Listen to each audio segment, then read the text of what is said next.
murder case, and trial court convicted the person who was the accused of the case, and then how to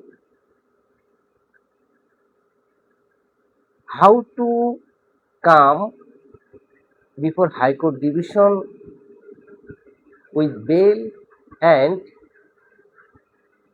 appeal, and discussions about after convictions before trial court, being guilty the person who is accused, and the prosecutions bringing the allegations against the accused, and it will be found out, and there is the specific grounds against the accused, the person who is convicted by the trial court. This is the main topic of murder case. Number one, convicted the accused. There is the options: jail, appeal before High Court division. Number one, bail matter. It will be depends on custody, 3 years, 4 years, 5 years, 7 years.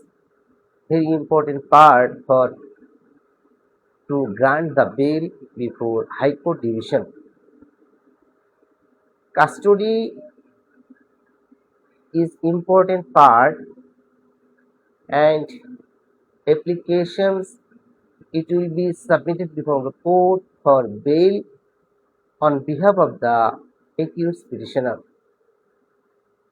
Under section 302 of the Penal Code 1860, when appear for bail before the court on behalf of the accused petitioner, and the court find out that minimum custody 4 years or 5 years, because being guilty the person for the purpose of the case under section 302, because this is very sensitive and grievous hard, section 320 of the Evidence Act.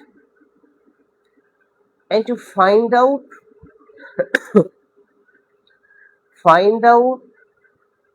specific grounds for wanting the bail or to grant the bail of the accused petitioner, this is very important part. Number one, confessional statement. It is very strong or weak, because submitted relevant documents and collected by the investigation officer, and it will be submitted when submitting the charge sheet before magistrate. Number two, confessional statement and another confessional statement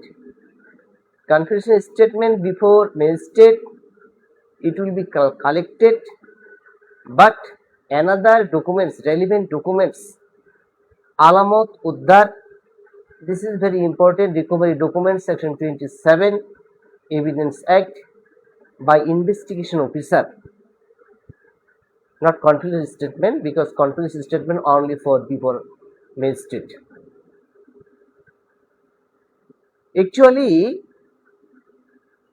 circumstantial evidence, eyewitness, it is very important part to determine and that the chance to decide the decisions for the purpose of the case against the accused petitioners who is guilty or not, for the purpose of the allegations by the prosecution.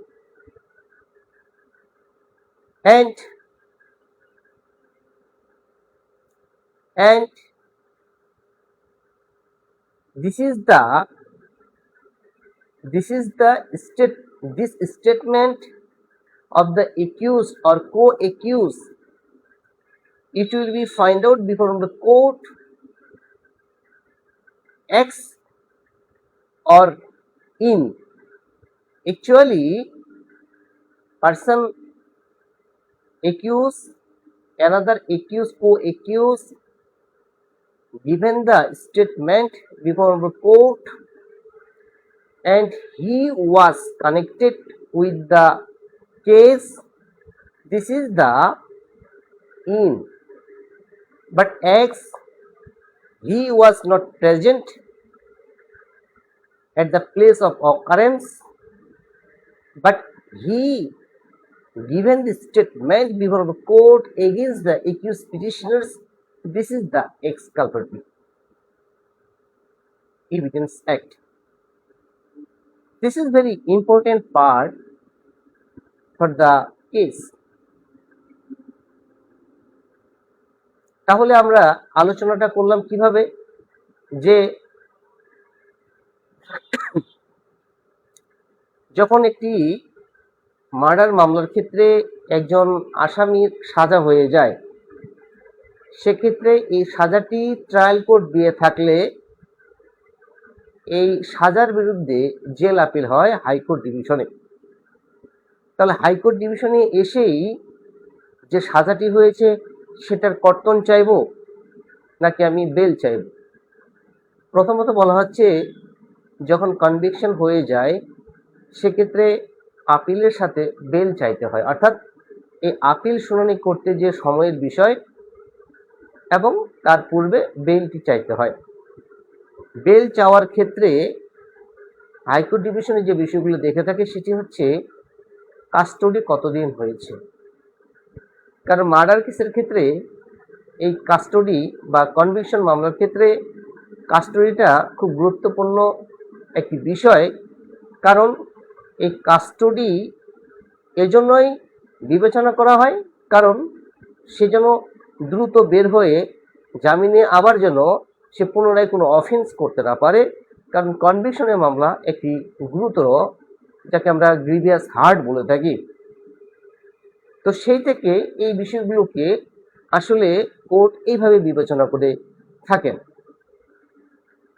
যেটা হচ্ছে যে trial কোর্টে যদি সাজা হয়ে যায় তাহলে সেই আদেশের বিরুদ্ধে আমরা, সেই জাজমেন্টের বিরুদ্ধে আমরা হাইকোর্ট ডিভিশনে যে আসব, হাইকোর্ট ডিভিশনে কি বিষয়গুলোর উপর আমরা আলোচনা করব বা এই আসামির যে সাজাটি কর্তন হবে কি বিষয়গুলো নিয়ে আমরা বেশি করে আলোচনা পড়াশোনা করব বা যেটাকে আমরা রিসার্চ বলে থাকি বা আপনি গবেষণা করবেন।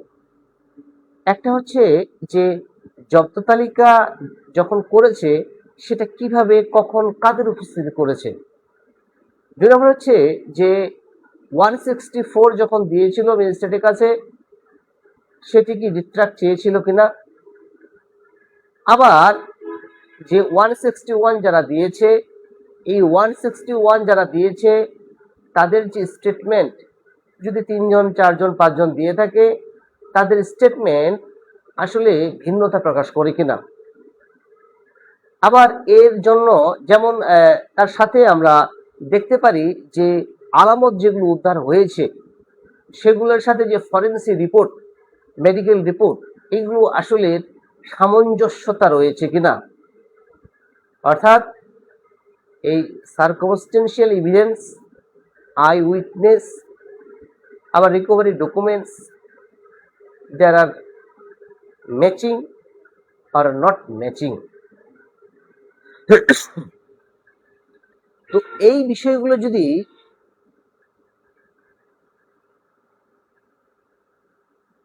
বিবেচনা করা হয় সেই ক্ষেত্রে আমার মনে হয় এই মার্ডার মামলার ক্ষেত্রে এই আসামি পক্ষে রেমেডি পাওয়ার সম্ভাবনা রয়েছে। কারণ মার্ডার মামলা শুনানি করতে অনেক সময় লাগে, দীর্ঘ সময় লাগে। তার পাশে যে মার্ডার মামলা যেদিন শুনানি করা হয় সেদিন কিন্তু অনেক সময় নেয়।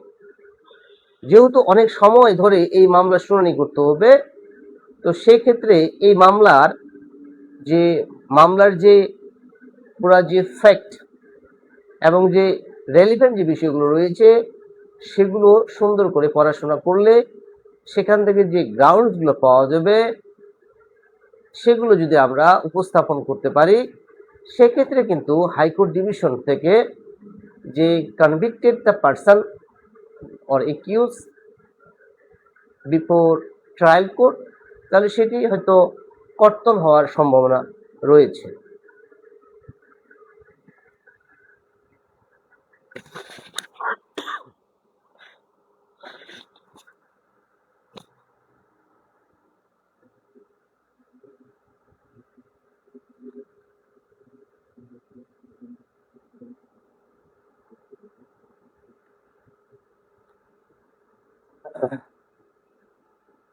Thank you to all viewers who are joining the live sessions and connect with me, and thanks to all my brothers, my senior and junior, my colleagues, and my all viewers. And I hope that you are all very well, and I hope you all will be connect with me, and when I am joining the live session or started my live session, kindly be connected and joining the live session with me and stay with me and watching and listening. Thank you very much.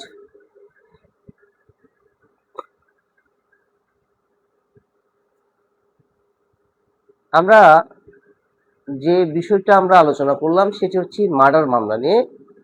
তাহলে murder মামলায় যারা জেরা করেন, অর্থাৎ charge frame হয়ে যাওয়ার পর যে শুরুটা হয় ট্রায়াল স্টেজ যেটা, তো সেখানে একজন ট্রায়াল আইনজীবীর প্রয়োজন হয়।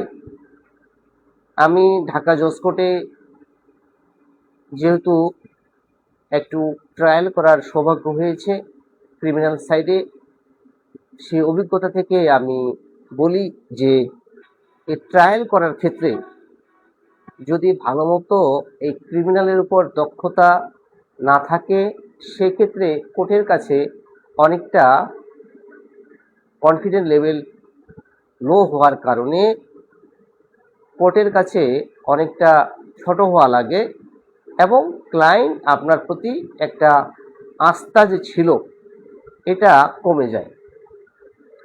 তো এই জন্য একটা ক্লায়েন্ট আপনার পরবর্তীতে আরও 3-4টা কাজ বা আরও বেশি কাজ আপনাকে রেফার করতে পারে। তার জন্য যেহেতু আমাদের ক্লায়েন্ট বেস এটা কেরিয়ার, তো সেই ক্ষেত্রে ক্লায়েন্টকে স্যাটিসফাইড করা এটা আমাদের নৈতিক দায়িত্ব। তবে অবশ্যই যেটি আইন প্রিফার করে এবং ল প্রিফার করে সে অনুসারেই আমরা কাজ করব, এর বাইরে নয়। এবং হাইকোর্ট ডিভিশনে তাহলে ট্রায়াল কোর্টে যদি ট্রায়াল আইনজীবী এই আর্গুমেন্ট এই জবানবন্দি নেওয়ার পর যে জেরা আর্গুমেন্ট সেকশন 342 এসব কমপ্লিট হওয়ার পর কনভিক্টেড হয়ে যায়, তাহলে সেই ক্ষেত্রে হাইকোর্ট ডিভিশনে আসলেই তার যে সাজাটা কমবে এমন বিষয় কিনা। প্রথমত হচ্ছে যে জুডিশিয়াল মাইন্ড অ্যাপ্লাই করেছে কিনা, অর্থাৎ যে কোর্ট কোনোভাবে ট্রায়াল কোর্ট বায়াস হয়েছে কিনা এবং তার ব্যক্তিগত বা তার কোনো এমন কিছু আচরণের কারণে এই ধরনের যে সাজাটি হওয়ার কথা ছিল না সেটি হয়ে যায়, সেক্ষেত্রে কিন্তু এই কনভিক্টেড যে একিউজ পিটিশনার তার কিন্তু জেল আপিল করার সুযোগ রয়েছে। এখন হাইকোর্ট ডিভিশনে এসে আমরা কিভাবে এই কনভিকশনের মামলাগুলো নিয়ে আমরা প্রস্তুতি নিব। প্রথমত যেহেতু কনভিকশনের মামলার ক্ষেত্রে লিস্টে আনা, 2 নম্বর হচ্ছে প্রথমে আমাদের বেইলের জন্য অ্যাপ্লাই করতে হয়। বেইলের ক্ষেত্রে এই কাস্টডি একটি ইম্পর্টেন্ট পার্ট। এরপরে কনভিকশনের যে সাজা কমানোর ক্ষেত্রে বা সাজাটি কর্তন করার ক্ষেত্রে, অর্থাৎ আসামি পক্ষের এটুকু মনে হয়েছে যে এই অপরাধের জন্য তার যাবজ্জীবন বা মৃত্যুদণ্ড সাজাটি আসলে বেশি হয়ে গেছে, অর্থাৎ এই সাক্ষ্য প্রমাণের ভিত্তিতে যে মতামত, সেখান থেকে উপনীত হওয়া যায় যে আমার সাজা কম হওয়ার কথা অথবা আমার খালাস হওয়ার কথা ছিল। যদি না হয়, সেই ক্ষেত্রে হাইকোর্ট ডিভিশনে এই প্রতিকারের জন্য আসা, অর্থাৎ কনভিকশন যে দেওয়া হয়েছে, এই কনভিকশনটা যেন, তার সাজাটা যেন কর্তন করা যায় কিনা এবং খালাস করা যায় কিনা। তাহলে কি বিষয়গুলো নিয়ে আজকে আলোচনা করলাম? যে ক্রিমিনাল মামলার ক্ষেত্রে আমরা আজকে মার্ডার মামলা নিয়ে আলোচনা করছি। তো এই মার্ডার মামলা নিয়ে যে বিষয়গুলো নিয়ে আলোচনা করব সেটা হচ্ছে যে জব্দ তালিকা সেকশন 103 ঠিক মতো এটি করেছিল কিনা, এবং ঘটনাস্থলে যখন জব্দ তালিকা তৈরি করা হয়, making seizure list at the present at the place of occurrence, the person who was present at the place of occurrence, and it will be mentions the name of the person who was presenting at the place of occurrence. It is very important part. এবং কতজন সাক্ষী ছিল, কারা ছিল, এই বিষয়গুলো এখানে স্পষ্ট করতে হবে। এরপরে হচ্ছে যে কি উদ্ধার হয়েছে, যেগুলো উদ্ধার হয়েছে সেগুলোর কি ফরেন্সিক রিপোর্ট অথবা মেডিকেল রিপোর্ট এটি রেলিভেন্ট করেছে কিনা, এই বিষয়গুলো আমাদের অ্যানালাইসিস করতে হবে। এরপরে হচ্ছে যে সাফাই সাক্ষী সেকশন 342 যে প্রসিডিউর, 342 যে প্রসিডিউর সিআরপিসি, সেটিকে অনুসরণ করেছে কিনা, অর্থাৎ এখানে যে আসামির যে সুযোগ রয়েছে, এই আসামিকে সুযোগ দেওয়া হয়েছিল কিনা, এই বিষয়গুলো কিন্তু বিবেচনায় নিতে হবে, অর্থাৎ court judicial mind properly apply করেছে কিনা, এবং মামলাটি পড়ে যারা সাক্ষী দিয়েছেন এবং পারিপার্শ্বিক সাক্ষ্য প্রমাণ এবং জব্দ তালিকা এবং যে কনফারেন্স স্টেটমেন্ট, এগুলো সামঞ্জস্যতা রয়েছে কিনা, এবং পুলিশ যে 161 নিয়েছে, কতজনের নিয়েছে, তারা এই মামলার সাথে কিভাবে বাদীপক্ষ যেটা এখানে প্রসিকিউশন বলে থাকি, অথবা আসামির কোনো পরিচিত বা আত্মীয় স্বজন কিনা, এই বিষয়গুলো আমাদের বিবেচনা করতে হবে। তো এইভাবে যদি কনভিকশনের মামলাগুলো মানে পড়াশোনা করা হয়,